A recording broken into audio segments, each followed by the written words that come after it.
Namaste and a very warm welcome to all the guests, our respected moderator of the session, Professor Dr. Priyadarshini, our esteemed presenters, Dr. Neetu Bhagat from AICT, Professor Kishan, and participants joining us from across the globe in the institutional sharing session of the 10th International Conference on Human Values in Higher Education. The theme of this conference is Empowering Youth Through Value-Driven Education. My name is Neetu Chauhan, and I am a faculty at the Department of Electronics and Communication Engineering at Manav Rachna University, Faridabad. It is my privilege to extend a heartfelt welcome to all of you.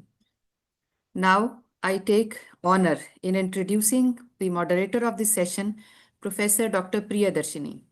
Dr. Priyadarshini completed her PhD from IK Gujral, Punjab Technical University, Punjab, in the area of artificial neural networks.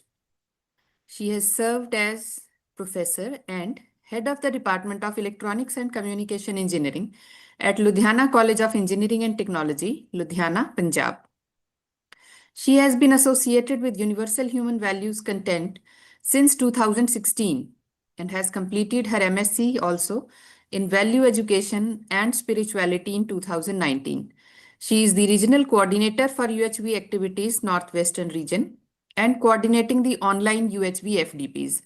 Ma'am is also sharing the UHV content in face-to-face and online FDPs. Her journey of self-exploration has deeply influenced her perspectives, values, and purpose. We are honored to have her with us today, and I warmly invite her to guide us through the session. Over to you, ma'am. Thank you. Thank you so much, Neetu Chauhan, ma'am. Good afternoon to all and namaste. Today, on the first day of International Conference on Human Values in Higher Education, I welcome you all. So today we have with us our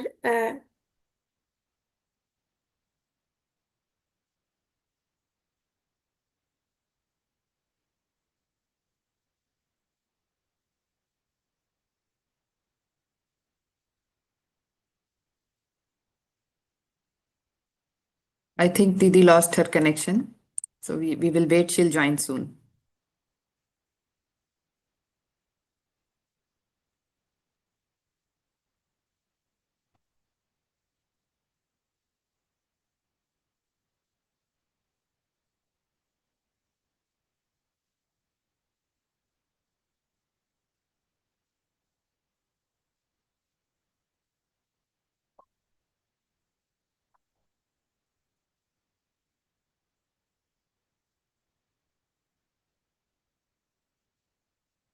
Am I audible, ma'am? Sorry. Yes, ma'am. Yes, you are audible. Please go ahead. Thank you. So, namaste and thank you, Neetu Chauhan, ma'am. We have our first speaker with us, Dr. Neetu Bhagat, ma'am, from AICT. Our guest has to join yet, and second speaker will be Dr. Kishan ji from IRMA. So I will first introduce our first presenter, Neetu ma'am. Neetu ma'am, it's my privilege to introduce you, ma'am. Ma'am is presenting on the behalf of AICT on the theme Incorporating Human Values in Technical Education at National Level, Need, Implementation, Impact, and Full Potential. Neetu Bhagat ma'am is presently working as Deputy Director at All India Council of Technical Education since 2016. She is Head of Skill Development Cell at AICT. Her major contribution at AICT are development and implementation of internship policy, AICT Internship Portal, Student Induction Program, incorporation of universal human values in technical education, organization of first and second Smart India Hackathon in 2017 and 18, introduction, implementation, and revamping of various schemes of scholarships, innovation, faculty and institutional development, and affiliation of deemed and private universities. She has completed her MSc and PhD in agriculture with specialization in plant protection from GP Pant University of Agriculture and Technology, Pantnagar, Uttarakhand. She has published various research papers in reputed journal in field of toxicology, plant protection, and education.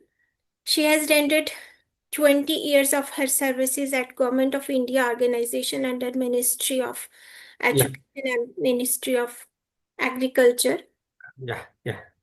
and Farmers Welfare after completion of her PhD in 2003. She is awarded with Kocharan Fellowship of United States Department of Agriculture, USA. She was Action Plan Coordinator for Triangular Training Program, US, India, Africa for Evergreen Revolution to address the global food security, and visited Kenya and Malawi for monitoring and evaluation of action plans submitted by government officials of these countries.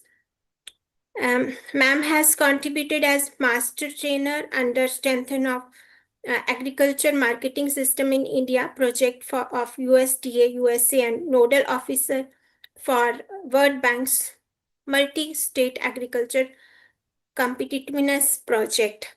So I feel so grateful, ma'am, that you are here. And now over to you for presentation, ma'am. Thank you very much, Dr. Priyadarshini, and thank you very much, Dr. Neetu. Thank you for inviting me to this session. Though when we talk about the universal human values, this subject is extremely close to my heart, and I have been involved in this subject since 2017 in AICTE. So I would like to share that journey and how AICTE perceives universal human values as part of education, and how we are implementing it across all technical institutions. So, warm welcome to all the participants who have joined us from various parts of the country as well as various parts of the world. And let me begin with introduction of AICTE, because there are few people who are from out of the India. They would like to know what is AICTE. AICTE is a statutory body. It's a constitutional body under Ministry of Education. And the purpose of establishment of AICTE was planned and coordinated development of technical education in the country. So this was established in 1945, and then it got a statutory status in 1987. And the purpose of this organization is to regulate and promote technical education throughout the country. At present, there are more than 14,000 technical as well as professional institutions under the AICTE, because recently BBA, BCA and all management institution, they have also come under the ambit of AICTE. So there are more than 14,000 institutions under AICTE now. Now, if we talk about AICTE's function, it is not only the regulatory in nature, it is about the holistic development of the institution and the technical education in the country. Next slide. So, So before talking about need of the UHV in technical education, let me tell you, in 2017, AICTE decided that we should work on quality of technical education, and there were 10 parameters or 10 initiatives which were identified by the AICTE, which are crucial for development of technical education in the country.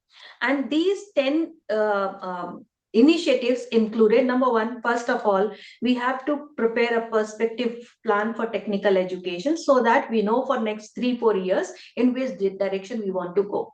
Second would be that we should know what should be the model curriculum for all the courses which AICTE is accrediting or providing approval for. So we prepared the model curriculum, and under these model curriculum, we decided that we should also implement the student induction program as mandatory part of this. Why we decided that we'll talk later about. Then next was that we should be working on inculcating universal human values among our students. So universal human value was identified as one of the quality initiative by AICTE in 2017. And other than this, there were other quality parameters. For example, we decided that internship will become mandatory for all the institution. Then industry collaboration was emphasized. So all these things were introduced. Today we are going to talk about the UHV only. So in 2017, we decided that we have to work on the universal human value, and this human value should be holistic and should be universal in nature. And we actually wanted that there should be a self-sustainable system where our institution should be able to inculcate UHV in our students. Next slide. So what we decided, first thing was establishment of universal human value cell at AICT, and second thing was that there should be a committee, that is National Coordination Committee for Induction Program and for Universal Human Values. Two committees were formed. They will actually be guiding AICT regarding implementation of this program throughout the country. So if we talk about the chairman of NCC IP is Professor Rajneesh Arora ji, and Professor SD Charan is chairman of NCC UHV. So it was decided, if we want to make this program sustainable, means every institution should be able to continuously work on the universal human values of their students. The mandatory thing, the most important thing was that our teachers should be ready to prepare the students, to teach the student about this. So first thing was decided that we have to work on the faculty development programs. And in 2017 itself, we started conducting faculty development programs for making them ready to teach students about this universal human values. And 2017 to 18 and 19, we conducted few faculty development programs, and response was very good. Many of the teachers, they actually realized that this is something they were looking for since long, and first this is impacting their own life, and then further they will be able to impact the lives of their students. So this was the response. Then there was I would say a main turnover in implementation of this program, which was during the COVID-19 lockdown period. During the COVID-19 lockdown period, because we were not able to do the face-to-face FDPs, it was decided that we should go for doing online FDPs. And to see the effectiveness of this online FDP, the first FDP was organized for the AICT officers, and the authorities. So MS, VCM, Member Secretary, Vice Chairman, AICT, and all the senior officers of AICT, they attended this 5 days online FDP, and it was decided, in one voice, that this is going to be a success. This is going to be a quite impactful program even in online mode. And in 2019, we started conducting these online FDPs. And if you see the response of these FDPs, we were receiving at least thousands of applications in a single FDP, and hundreds of people attending this program and getting certificates based on their performance in the assessment. So this is how we started. And if we talk about the main important parts of the UHV, number one is UHV 1, which is a 3 weeks induction program, mandatory induction program for all the students who are joining a new institution after 12th standard. After a competitive exam, they are coming to the institution. So it is very much required that there should be a connecting atmosphere where they are able to acclimatize to the new atmosphere of institution. So accordingly, this induction program was designed, and this induction program has internal component of UHV 1, that is 3 days module on universal human values. And then second important thing which we did was 3 credit UHV 2 course, which was made mandatory for all the students who are joining the technical education. Next slide.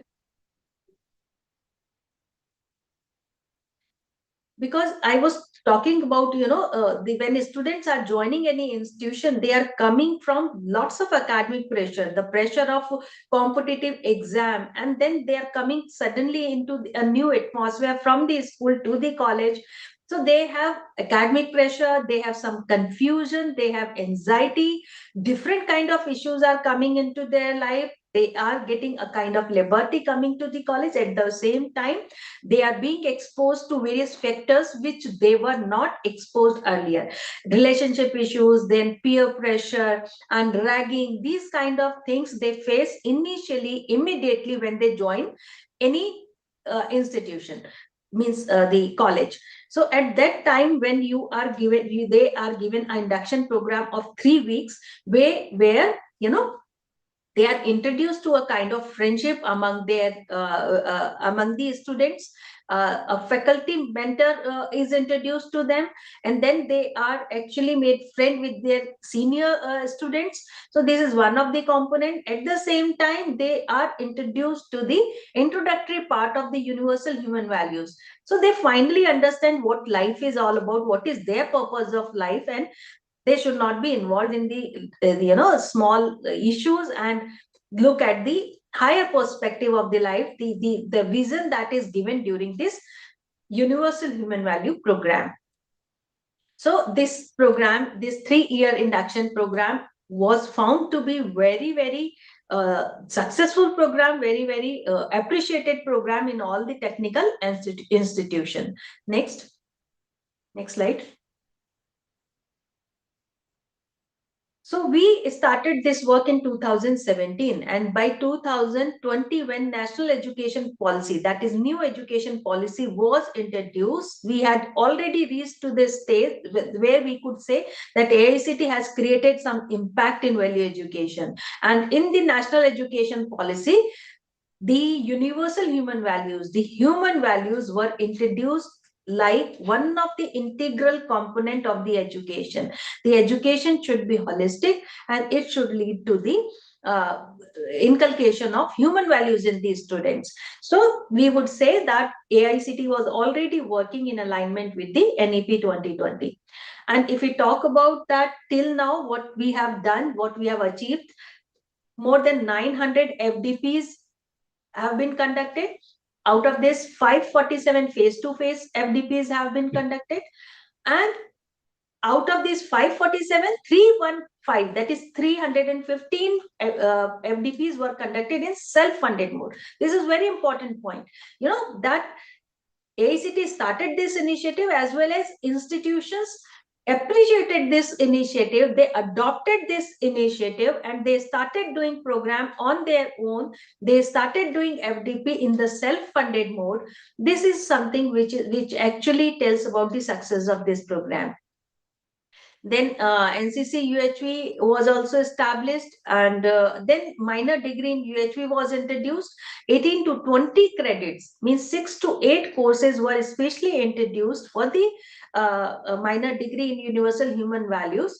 And the students who are interested to take this program, they can also do some programs in online mode on the SWAM portal. This is also in progress. And regional coordinators for the effective implementation of this program, hand-holding support to the institutions, were also introduced during this time. Next. So I would say that there are more than 700 volunteers who are working with AICT in this initiative. Alone, AICT cannot do anything in this regard. And I'm extremely thankful to those volunteers and the NCCIP team, as well as 40 faculty mentors who are actually taking these classes for all the teachers in pro bono mode, not taking any honorarium from AICT. This shows the commitment of the team who is involved in implementation of this program. So AICT actually diversified its program by introducing various kind of programs. Other than FDP, we launched MDPs, that is Management Development Programs, and Leadership Development Program. And then AICT also conducted one impact study with the help of IRMA. And then AICT introduced this program in 9 Indian languages, and in various languages now programs are being conducted. This program was taken to the schools, and in the MP actually this program is introduced in the school, and then various jails have adopted. For example, Dasna jail has adopted this program for the I would say the criminals who are inside the jails. And then the new and latest initiative that AICT has done is declared some UHV nodal centers and potential nodal centers. Now we have actually made some of the institutions who are already leading in this regard. For example, what was the parameter for introducing these nodal centers? It starts from the management. The head of the organization must have been introduced to the FDP under UHV. Then all the management people, the people who are in the decision making, they should also be exposed to the faculty development program of universal human values. So once the leadership understand the value of this program, then only it can be implemented successfully in the institution.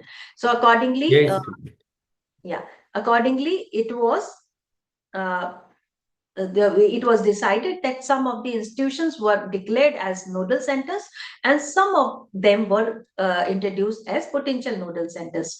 Another parameter for introducing the nodal center was they should have implemented UHV 1, UHV 2, the required number of faculty members who are already trained.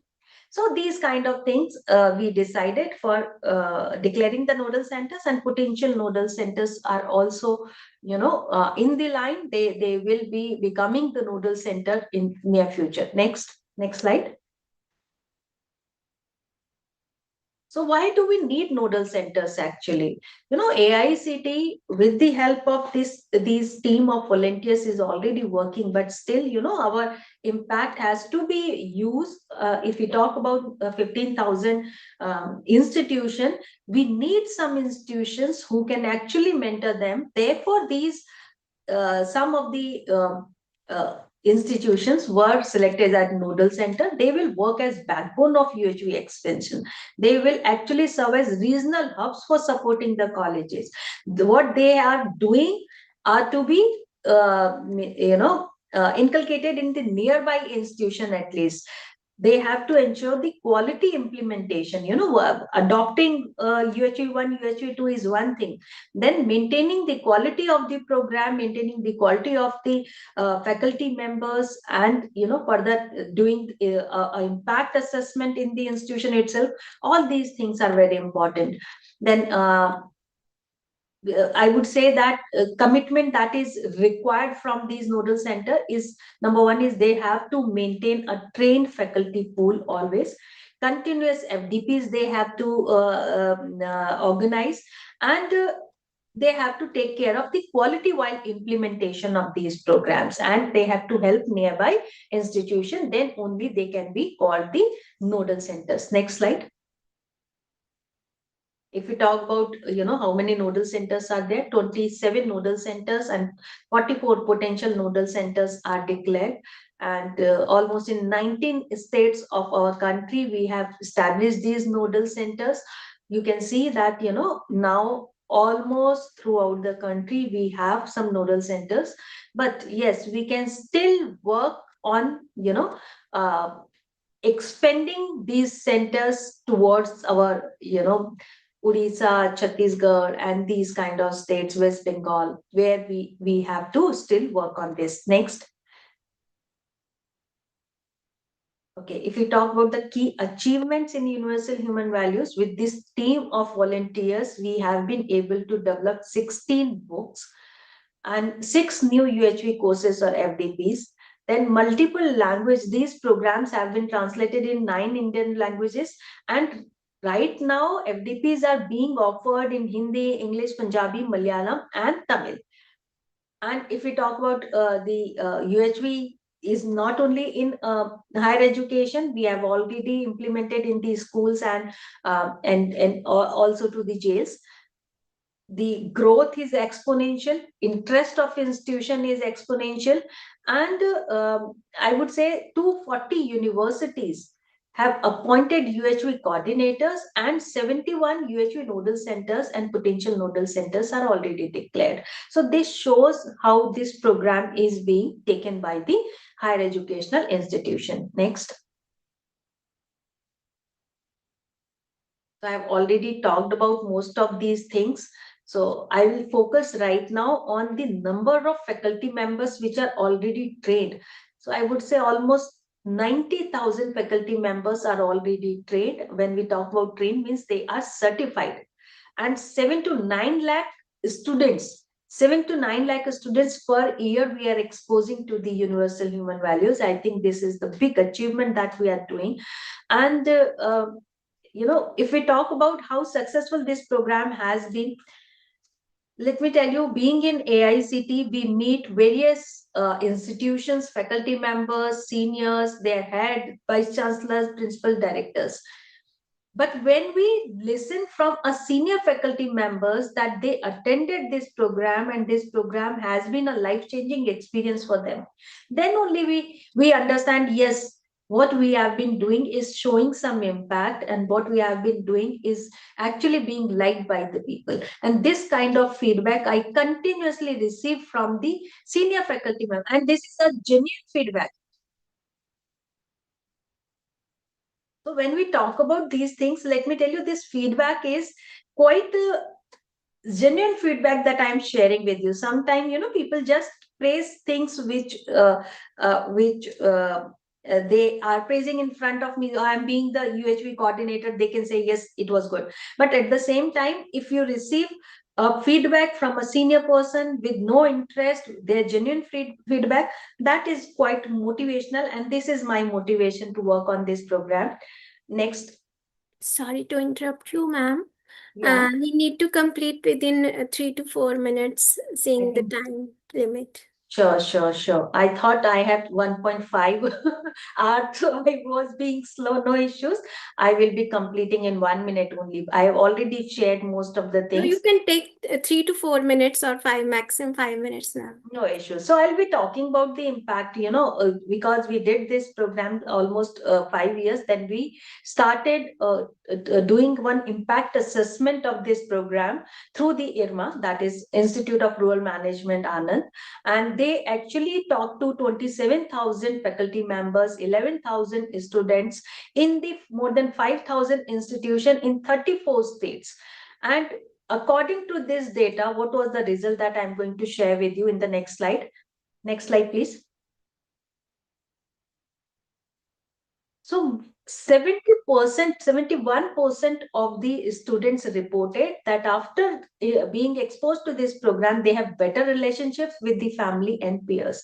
This is very important thing. And I myself, and I'm sure all of you who have been exposed to this program can actually verify this.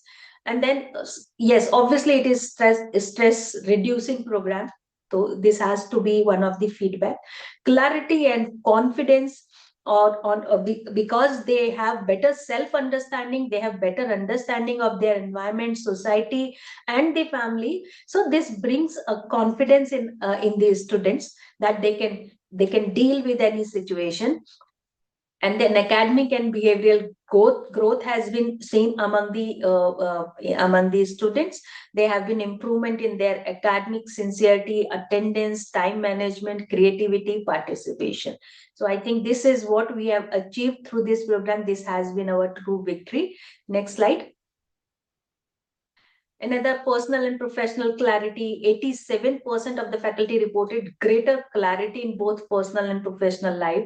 75% reduced that stated that they have reduced stress and have more emotional stability, and enhanced mentoring quality and qualitative gains, stronger mentoring capability they have actually reported. Classroom environment and harmony has been improved. Next slide. So institutional impact, I would say that both discipline-wise, learning atmosphere-wise, they have been great response. For example, one of the student from AK Girg, he said that earlier I studied for marks, now I study with clarity and confidence. One of the faculty from Shiksha Anusandhan said that I now see myself as mentor, not just as subject teacher. This is something which I personally feel if we can inculcate in our teachers. Teachers are pillars of education system. Neither institution can do anything alone, nor students. Teachers only are the pillar of the education system. And if teachers can become the mentor, they start feeling a compassionate, bonding with the students. They feel responsible for overall growth of the student. They feel responsible for future of the student. I think this is what, if we can achieve through this program, is going to be commendable job that our team is doing. Next. So I have already shared the impact and growth highlights. Next slide. So in the conclusion, I would say that yes, AICT started this work in 2017. Now we are in 2025. Our vision for 2026 is that all institutions should become self-sustainable in implementation of this universal human values. And our nodal centers will start working strongly so that they can help other institutions to become potential nodal centers and nodal center for this program. So this is all I've shared, our journey for implementation of Universal Human Value Program. If anyone has any question, I'm ready to answer that. And thank you very much, everyone, for joining us. Thank you so much, Neetu ma'am. You beautifully presented the essence of efforts AICT is putting in transformation of students, teachers, school teachers, prisoners, rather every human being, how we can transform ourselves. So now, if anybody has any question or reflection, then you can raise your hand. We can have 1 or 2 interactions. Yes, we have. Can I, madam? This is Professor Vivekananda. Yes, sure, sir, sure. Anyhow, sharing this or whatever.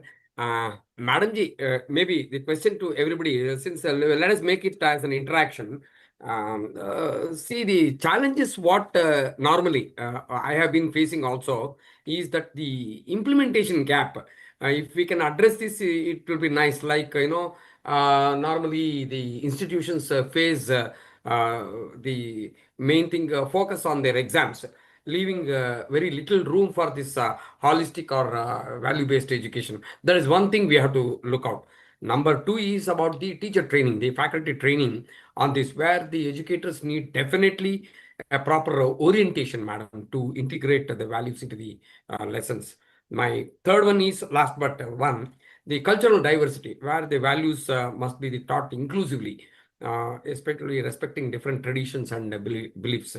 I'm adding this word very, very specifically, respecting different traditions. It's not that, see, I'm from South India, I belong to one community and then I respect only my, no. I have to take into consideration of all communities and then try to get into the impact of collusioning this different traditions and beliefs.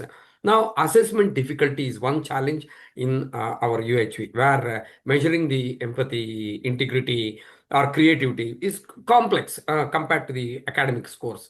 So if we can address this, we are very successful. Yeah, please. Thank you very much, sir. I think I will start from your third question first, where you have talked about, this program should be, effective for all the regions, all the religions, all the areas. So, all. So let me tell you, the name of this program itself is Universal Human Values. Universal Human Values means human values which are equally important for someone who is sitting in India, someone who is sitting in US, any part of the world, any religion. And if you go through the content of this program, this is so beautifully designed that everyone can connect with this, and nowhere throughout the program, any influence of any religion or any region is visible. So everyone is comfortable with this program. And let me tell you the maximum appreciation that I received for this program from the Jamia Millia University. And most of the teachers were Muslims, and they actually appreciated this program so much to me. I really felt that, this is the success of the program. Now, the second question, sir, regarding the faculty development. I think the best thing that we have done till now is the faculty development. More than 97,000 faculty members, 90,000 faculty members who are already ready to teach this. It means we have achieved almost the status where our institution are self-sustainable in teaching of this program. Your next question is assessment, because our teachers, our institutions are giving more emphasis to the assessment, and therefore a proper assessment system for these programs is already developed. It is already developed in our course curriculum assessment. Even in fact, if we talk about the FDP programs, they are also assessed through a proper questionnaire.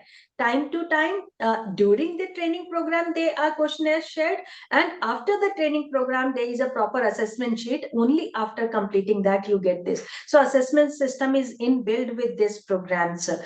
So I think this is all I wanted to say, sir. I think anything else, if you feel that more we should do, you No, can perfectly. always I have suggest. observed that, especially when you said that, people like so many other universities, like including Usmania University, Yeah. people were subscribing, and then they were getting into it. Was so happy to see this thing, and the generic, syllabi that is being framed so that it is reached, it is reachable to everyone. Yes. Really, that's and the quiz formats during the course itself, the quiz in between is all good thing for the metrics, arriving at the metrics as to how it is reaching, kind of good one, appreciable. So I have also some modules that has been created, which I was sharing regularly with the chairman, also the present chairman, our Sitaramji. Anyways, so that will also be shared in due course. So, so the key takeaways are very, very highly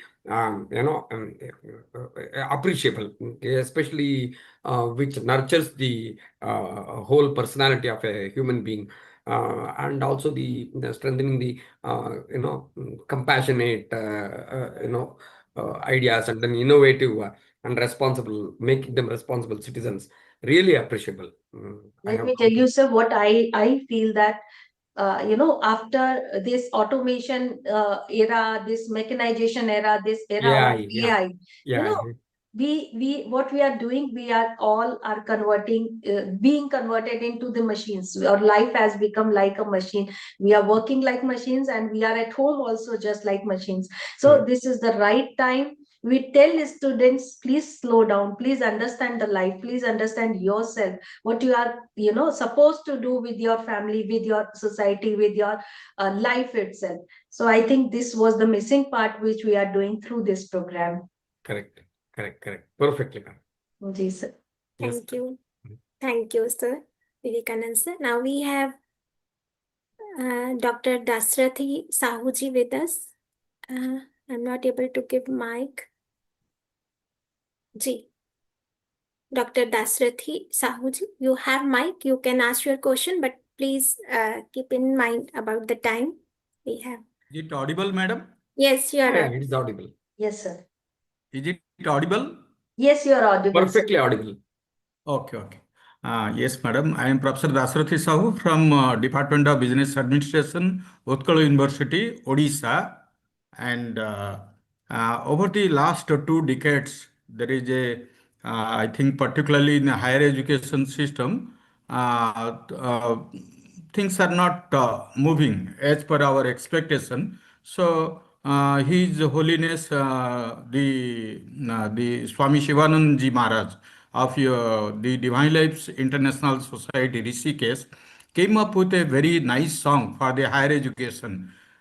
Just I will take 1 minute to listen, all of you. Serenity, regularity, absence of vanity, sincerity, simplicity, veracity, serenity, regularity, absence of vanity, sincerity, simplicity, veracity, equanimity, fixity, non-irritability, adaptability, humility, tenacity, integrity, nobility, magnanimity, charity, generosity, purity. My question is that can we have small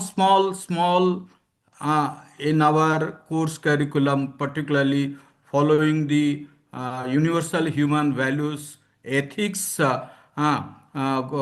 incorporating in our education system, and because they have when the students they come to from the school level to higher level, particularly at the postgraduate level, as a teacher, as a professor, I feel that our students are not making good enough to take these value system of our ancient times, which is very much required. That is what AICT has rightly planned the topic like Indian knowledge system, universal human values in higher education. I think I would like to listen from Madam Neetu Bhagat, and even if Professor Vivekanand sir also can tell something that how to incorporate these ETs, universities, and the Song of 1880s.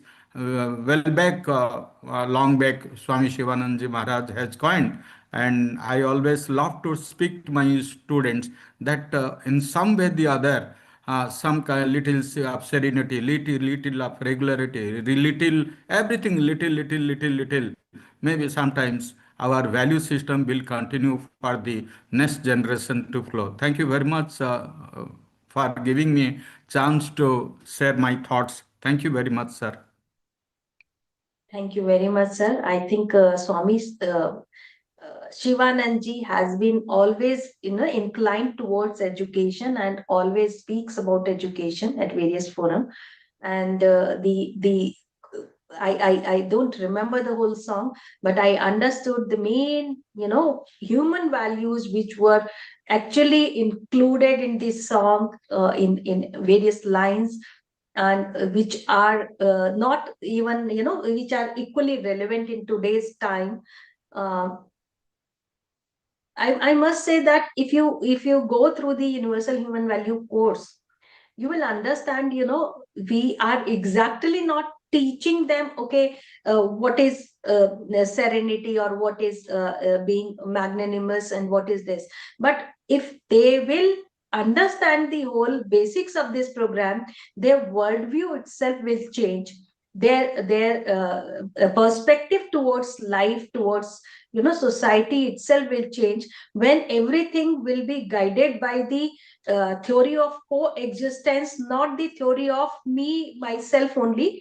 Then these values itself will come in these students. So I would say that this is a small effort that AICT is doing. Let me tell you, it is very challenging, because students are so much pressured under under the curriculum which is already designed for them, and they it's really difficult to complete that curriculum itself in the time. So another course on human values, and where they have to sit and they have to listen to it with patience, because patience is something which is very rare nowadays. So if they have to do this is not going to be easy task for our faculty members. But at the same time, it has to be started somewhere. Some of the people will understand the this thing importance, and later on, let me tell you, everyone will understand its importance. Right, for example, right now we are understanding the importance of these values. Earlier we were also working, were also studying, then working like the machines, not having time for other activities and other socialization, for not even having time for ourselves. Why how would we get some quality time for the family, for the society, how to contribute to the society? These things were not coming. But after reaching to this age, we understand the importance of all these things. Sooner or later our students will also understand, and these things will automatically will be become their priority. So, Madam, what exactly happening?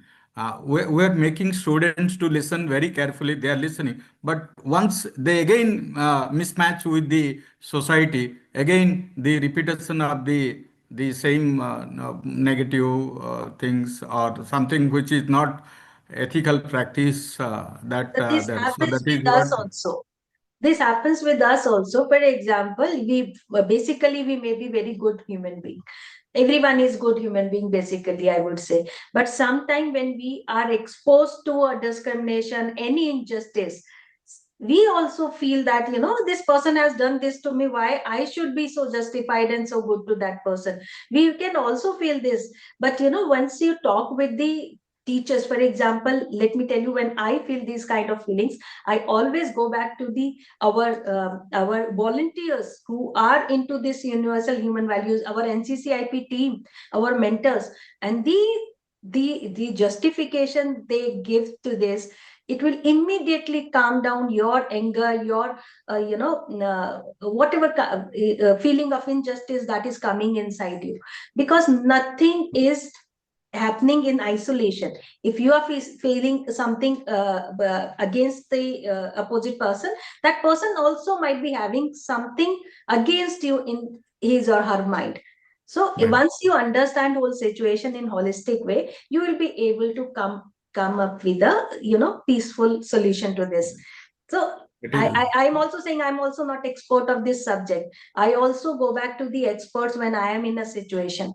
But yes, experts Yes, who madam. are And just I was talking to my student, Excuse the me, art of management Dashrathi sir. through Bhagavad Gita. Ah, yes, Dashrathi ma'am. sir, we need to start our next presentation, so we Thank you, can come thank you, thank you, madam. separately Thank also. you. Yes, yes, we are running short of time. Thank you very much for allowing me to share my thoughts. Thank you, Neetu madam. Thank thank you, you, sir. Vivekanand sir, Neetu Thank you, sir. Chauhan madam, then Professor Kisi, then Professor Latya Ramachandran. Thank you very much. Thank you all. Thank you, sir, and thank you to Vivekanand sir for this nice discussion, and thank you, Neetu ma'am, for this nice presentation. So before going to our next presenter, Dr. Kishan ji, I will introduce our guest. We were already listening to Vivekanand sir. I will introduce Vivekanand sir. Uh, Vivekanand sir is currently working as an adjunct professor electrical department at IIT Bombay as professor at IIM Bangalore, and also has as faculty in Indian Institution of Space Science and Technology, Trivandrum. Vivekanand sir has served as research scientist at ISRO and IISc Bangalore, having specialization in antenna design, RF and microwave communication. Sir has guided multiple PhD projects and has achieved award of research excellence at Institution of Scholars India. It will be a great opportunity to listen to your observations, sir, on presentation of IRMA, Dr. which will be presented by Dr. Kishan. That will be nice. Ji, Nice, very nice. Thank you. Okay. We will I can again give some come to- comments later on. I'll not Yes. take because I know the flow of the program. So I'll update to the flow of the program. Thank you. Thank you so much, sir. Thank you so much, sir. Now I welcome Dr. Kishan. Ji, good afternoon, sir.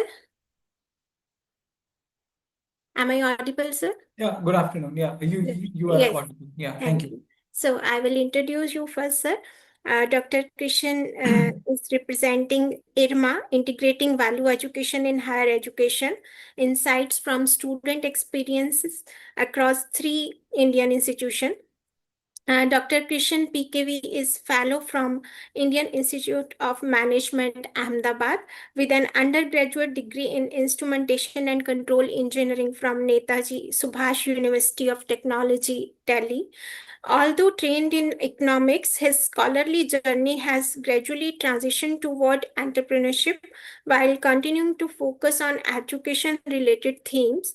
His broader research interests span school and teacher effectiveness, value education, inequality, integrated mobility and the evaluation of development intervention. He applies both quantitative and qualitative method across his work and increasingly integrates behavioral and experimental approach to study decision making and heuristic among entrepreneurs in AI mediated environments. He has published in national and international journals and has received research grants and consulting assignment from organizations like AICT, ICSSR, and Development Support Agency of Gujarat. At IRMA, he teaches core and elective courses of macroeconomics, game theory, and behavior economics. Prior to entering academia, he worked as design engineer with Engineers India Limited, New Delhi. So welcome, sir. You will have 15 minutes for presentation, then we will have 10 minutes for discussion. Will it be okay, sir? Yeah, I'll try to maintain the time. Thank you. Thank you. All right. Is my screen visible? No, not yet. Screen is not visible. Screen not visible.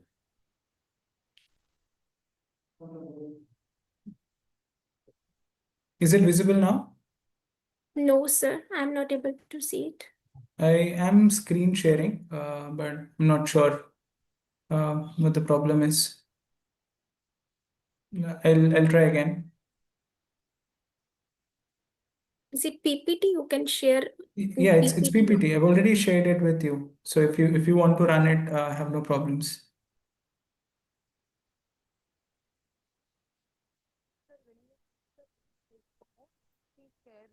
Is it now visible? No, No, sir. I think you have to select the screen or your. I have selected my screen. I've selected. Sir, now it is visible. Now. Okay.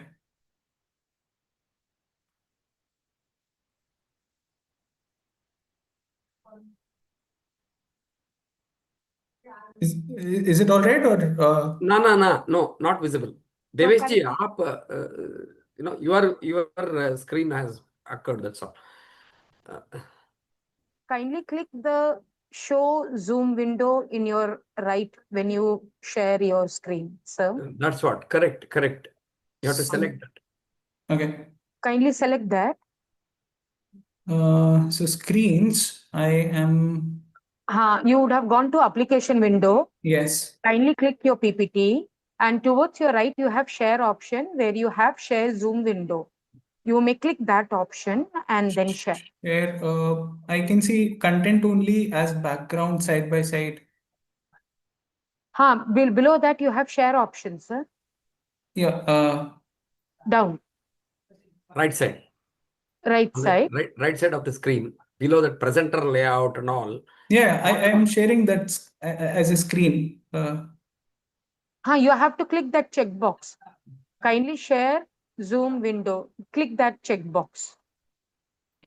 Okay.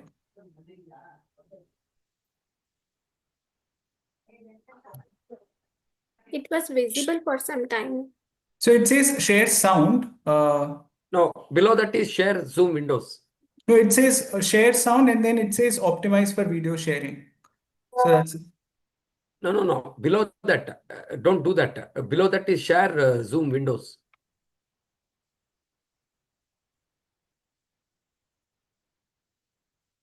After share sound, below share Zoom windows. I can't see that option on my The screen. presentation was visible for a while. Sir, presentation is visible like when they are sharing. Like Is it, now what you Yes, did. yes, it is visible. It's visible. It's visible now. Now you are there. Now you are there. Okay, all right. So you can do in full screen. You Full can screen at the bottom. Yeah, I understand. Yes. Fantastic. Yes. All right. Thank you. So thank you for the opportunity to present our findings. I am going to be presenting these from the point of view of a researcher who has talked to various students. So this comes from a very objective point of view, and I will only be presenting the findings of the study that we conducted across the three institutions, across three different contexts of India. So one of the institution is from Orissa, one from the National Capital Territory, and one from the state of Punjab.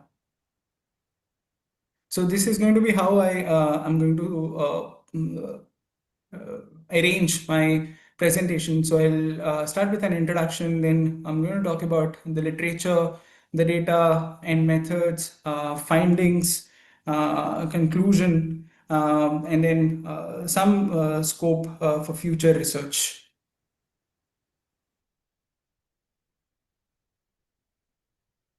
All right. So let me begin with a very simple but fundamental question. So what is higher education preparing students for today? Only employability, or also life, society, and ethical decision making? Now, across countries, we are witnessing growing concerns around declining trust, rising intolerance, weakened cohesion, and various ethical lapses. And this happens even across highly educated populations. Now, these countries, these concerns are repeatedly flagged by scholars, and we've seen a few scholars flag these concerns already, policymakers, and a lot of multilateral organizations as well. Now, this has itself renewed attention on values and value education. So values are something that shape how individuals relate to themselves, others, society, and the nature around them.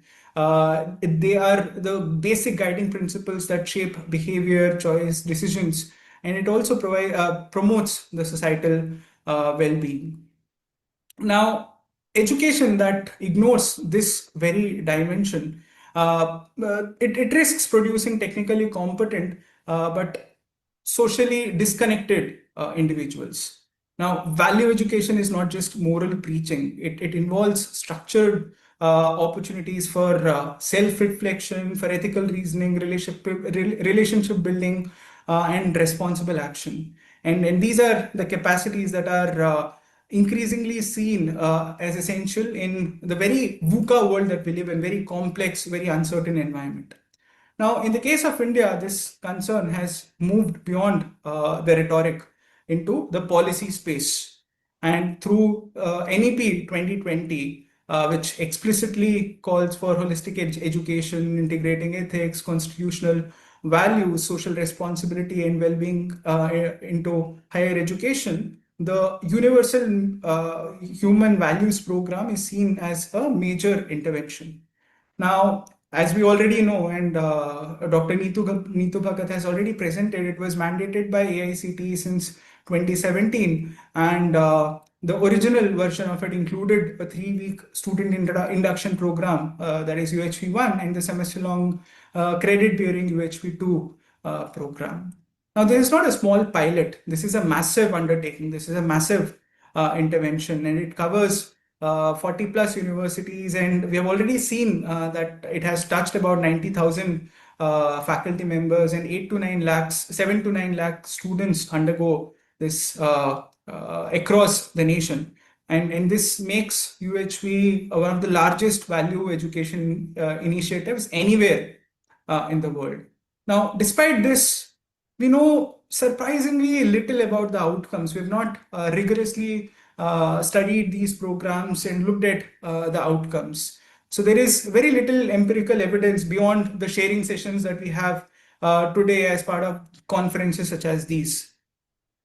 So this basically creates the rationale for the study we undertook, and we want to understand how do the students experience UHV and what kind of learning it produces. Now, we ground our analysis in the student voices across the three diverse institutions in Orissa, in Punjab, and in NCT. And we look through this study to advance debates on management and technical education beyond just mere core skills.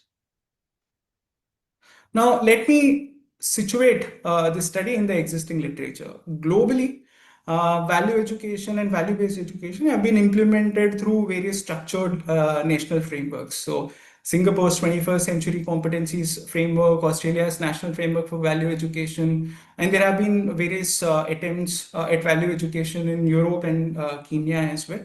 But most of this evidence comes from school-level programs, school-level education, and mostly from developed country contexts. There is also a strand of literature that links value education with sustainability, and where scholars essentially argue that competencies such as empathy, ethical reasoning, and critical reflection, which are basically central to value education, these are very essential for addressing the sustainability challenges which have been articulated through SDGs.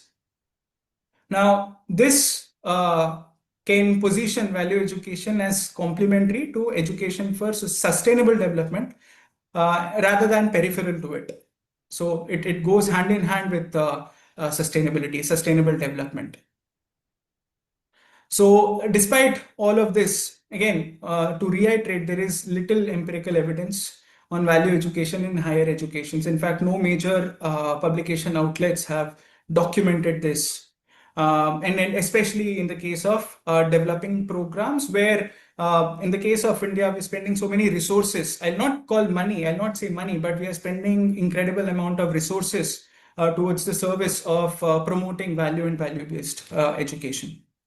So our study here is an initial attempt to address this particular gap by examining the student experiences.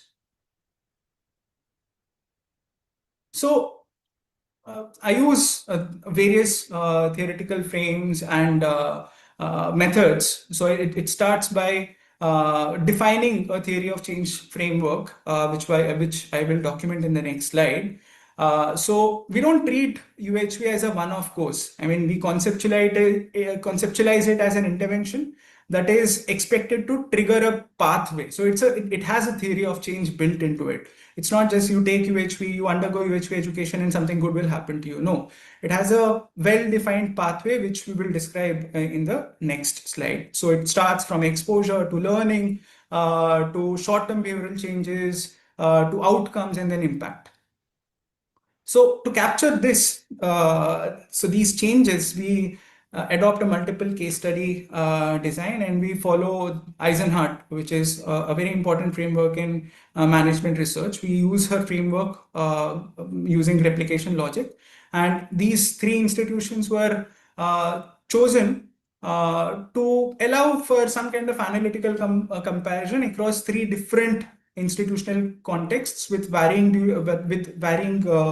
durations and depth of UHV engagement, because these three institutions started off with UHV programs at different time points. Now, our sample constitutes of undergraduate students who have attended SIP or so some of them have attended only SIP, some of them have and some of them have attended both SIP and UHV.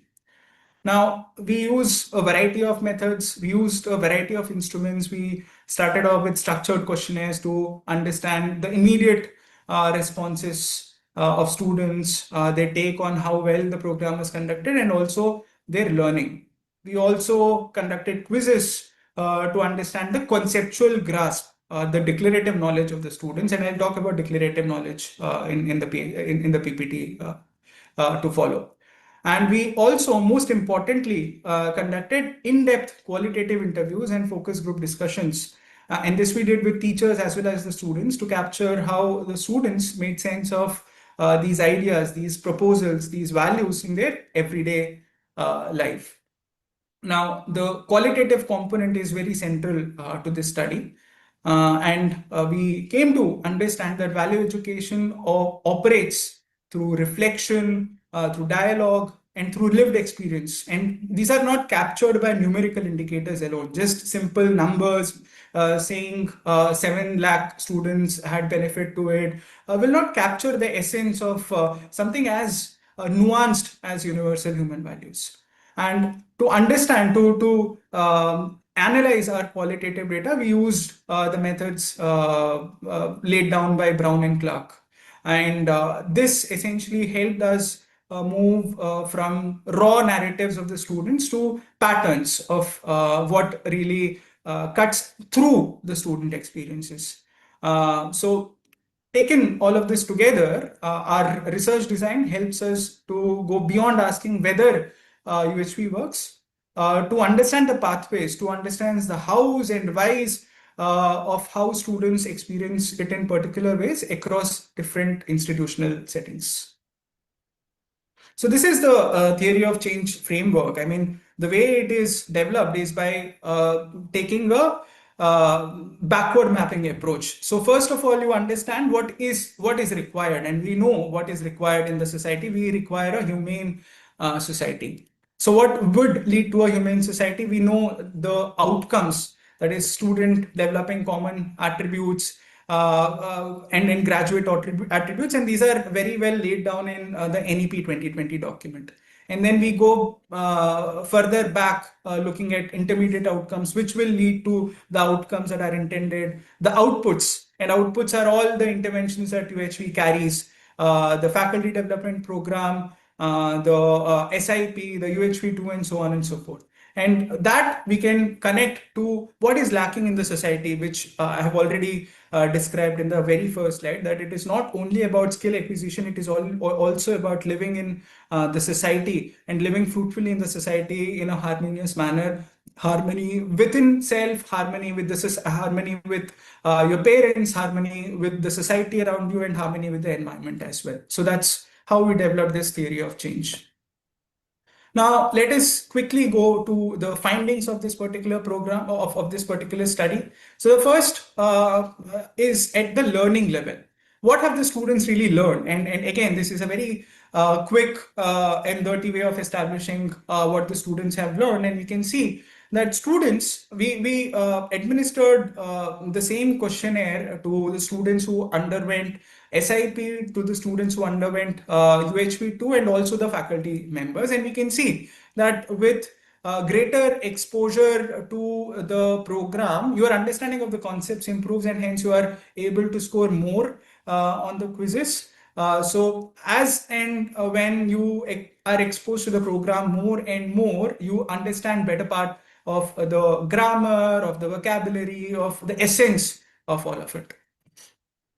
And we can see that SIP's quiz scores indicate a need for additional interventions. Now, again, another thing is students who are exposed to a full semester UHV course, they score significantly higher. It is statistically significant. And we can then infer that extended exposure would enhance understanding and learning. So what about qualitative findings when it comes to learning? Now, per Huber, an entity learns if through its processing of information, the range of its potential behaviors is changed. That's what learning is all about, all right, and as described in Huber.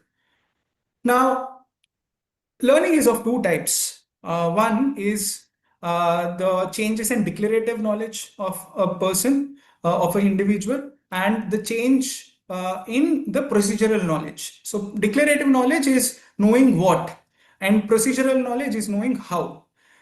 So what we have seen in this particular program is that there are clear changes in the declarative knowledge, and also that also has led to the changes in potential behavior. So as the students have sat through the program in SIP as well as the semester-long program, they have understanding of diverse UHV concepts such as natural acceptance. They have resorted to self-exploration. They understand the difference between self and body, and many other diverse UHV concepts that pertain to family, that pertain to society, that pertain to environment as well. And most of the students, in fact, I mean, I do not recollect meeting any student who has not practiced self-exploration after having undergone this program. We continue with the qualitative findings. Students have begun to verify various UHV concepts based on their natural acceptance as well as experimental validation. Now, one of the beauties of this program is the fact that the learning it's not prescriptive. So the teachers are not standing there, or the trainers are not standing there to just simply say that these are the propositions. Please accept these. These are basically proposals which the trainers, which the teachers ask the students to, okay, listen to these proposals, self-reflect, and see whether you accept these proposals or not. If you don't accept them on the face value, you can perform various experiments to see if these proposals really work. And this is what we found, that some students naturally have a natural acceptance for these propositions, and some have started to experimentally validate these proposals. Now, this has paved way for right understanding, which is nothing but understanding of harmony across the 4 levels of my own self, family, society, and nature. Now, students have begun to rationalize, and I'll only say begun to rationalize these actions. They are trying to learn from them and resort to course correction. So there is a very virtuous feedback loop that is getting developed in this process. Now, the students have very importantly learned to discern between body and self. And I think this is one of the main learning that has come about this particular program, because students across all 3 institutions, they mentioned this. So they understand the difference between the physical facilities and the more spiritual needs of the soul. And they have, through all this process, they have experienced, most importantly, improved relationship, one own self, in their own self. They boast of better relationships with family members, with others in society, and with nature as well. Now, behavioral changes. So far we have considered changes in learning. Now we look at changes at the behavioral level. So these acquired declarative knowledge, this first of all contributes to an understanding of values. So we are going a little deeper into the theory of change. So first, learning happens, they understand the concepts, they understand the vocabulary, and now they are started to naturally accept or experimentally validate. And this paves way for the understanding of the propositions or values. Now, this understanding influences the students' perspectives, and it potentially alters their behavior.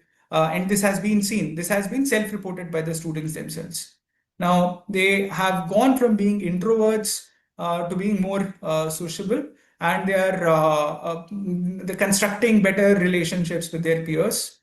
They're more comfortable. And I think, again, this comes through very, very strongly in the findings that students who are introverts, who are very scared, who are wary of public speaking, they have now come, they've started coming through various sharing sessions. They are more confident in expressing their ideas, in expressing their opinions, not just in UHV classes, but in other courses as well, in their engineering courses as well. They also display greater discipline in their daily activities, and they have also started doing well in their exams. So these values, they percolate much deeper. They make you a more rounded individual, a more rounded student. And they are more responsible, more conscious in their behavior, especially towards the parents and especially towards the nature. And they have also, a lot of students said, I mean, when we talked to the students, a lot of students said, acknowledged that they have anger issues stemming from whatever, the kind of world we live in. They say that they have anger issues, but through the experience of this particular program, they are finding ways to cope with their anger issues as well. And very clearly, it has all led to enhanced communication skills. They have greater confidence, and they have started prioritizing values. They have prioritizing self over body. Excuse me, Now, Kishan sir. yeah. We need to conclude within 1 or 2 minutes. Sure. And these are essentially a snapshot of all the findings that I've already described, quantitative results and the qualitative findings. And this is essentially the data structure based on all the interviews that we conducted, the transcripts that we built. This comes through from looking at the data at its very granular to the formation of themes. And someone who is reading this slide, and I'll share this slide with AICTE, they can circulate it. And one has to look at the right-hand side of this particular slide, the claims or the overarching dimensions. A couple of them: learning among students is immense and diverse. And students, first of all, they were wary of the UHV curriculum.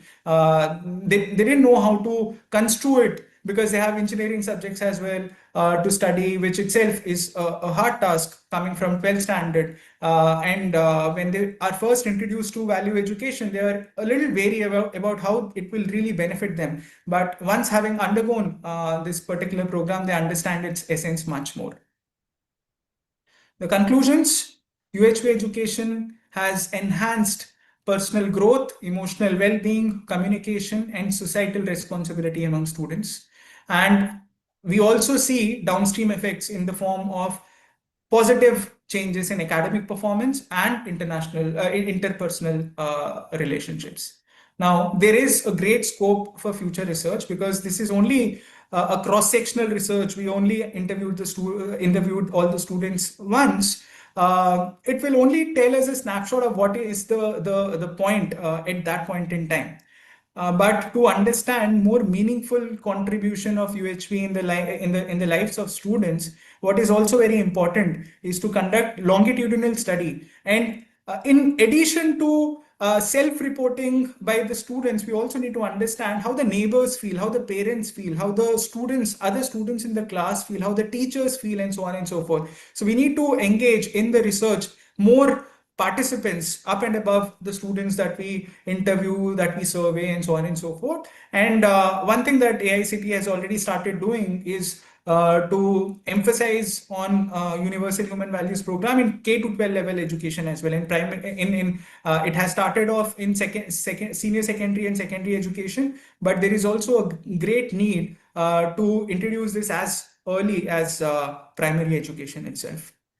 So with that, I thank all of you for this opportunity to present our findings. Thank you. Thank you so much. Thank you so much, Kishan sir. It was nice presentation, and you explained that how students are transforming with the intervention of UHV. So I welcome our delegates. If you want to ask any question to Kishan sir, or May I stop sharing? yes, sir. If anybody want to ask any question or want to give your reflection on Kishan sir's sharing, ji. Yeah. Kishan ji, I would like to place one thing. The data, how did you get filtering the data or kind of? So where is the primary source of the data that you were trying to get into, please? Oh, this is the data we collected ourselves. Okay. This is not a secondary data. We went to these 3 institutions. We prepared the protocols. We prepared the questionnaires.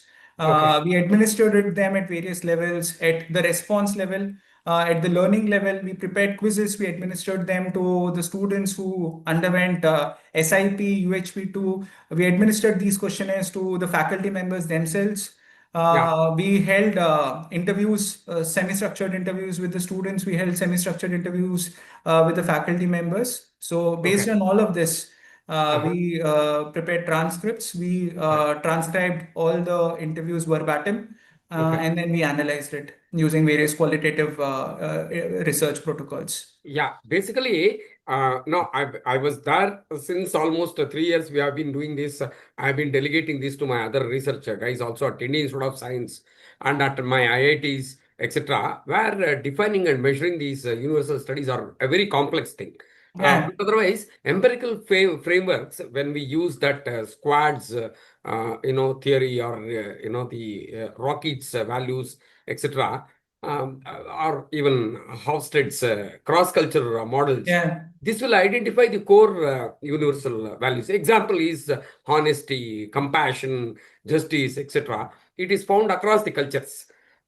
So that is one thing that I would like to. And there are some tools also available where the universal and cultural values scales, what we call that as UCVS. This enables the quantitative assessment also of for the values and diverse educational settings, okay, like primary schools or etc. Yeah.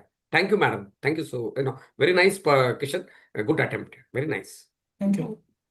Thank you, sir. Vinay Chitri, sir. We have only 1 minute more. Yeah, I'll put it in very short. Yeah, it was very nice, Kishan sir. Thank you. We have around 2,000 plus students every year, those who are undergoing UHV, SIP as well as UHV2. So we are doing impact analysis, but yours, the way you have expressed it, it is very helpful for us also. So can we get your support in initiating a definitely. particular process in impact analysis for our institution? Most definitely, I'll be very happy to help you in any way that So I if you can. can share your contact number in Okay.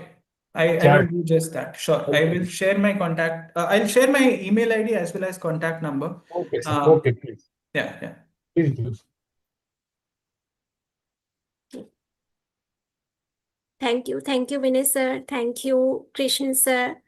I thank our speakers, both speakers, Neetu Bhagat ma'am, Krishan sir, our guest, Vivekanand sir, all the audience, delegates. I thank you all to be there in this session. It was nice listening to you all.